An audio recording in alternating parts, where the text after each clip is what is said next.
Hold it right there, buddy. Before we move on with episode 2 of season 24, let's check out today's video sponsor.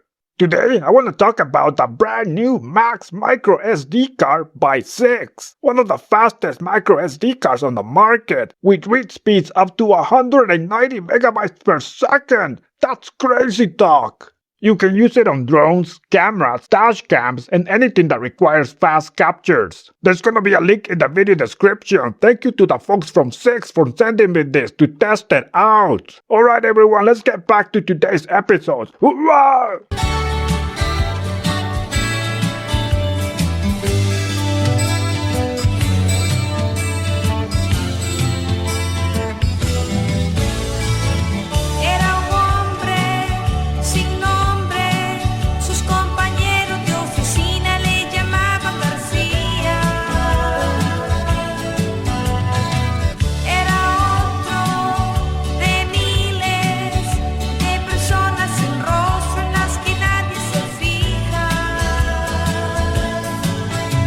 Las noches cuando llegaba de trabajar en la inmensa soledad de su pequeño hogar, García no dormía sino que comenzaba a soñar con la máquina de hacer pájaros, pájaros, la máquina de hacer pájaros, pájaros, la máquina de hacer pájaros.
Ever tried making a 3D environment, but it just doesn't look the way you imagined? That's exactly why I created the Stylized Dungeon Environment Interior course. You'll learn the full workflow, modeling in Blender, texturing in Substance Painter, and bringing it to life in Unreal 5. It's consistent, fast, and easy to follow. Artists using this method are creating portfolio-ready scenes in just weeks. This ad is only 45 seconds, but check out the link to see more details. And the best part, you can create pro-level results without months of trial and error, without needing expensive software, and without feeling overwhelmed. So if you want your environments to look like this one, click the link below and get started today. I don't know how long the release price will stay that way, so if you're watching this, take advantage before it's gone. Go check out the link below.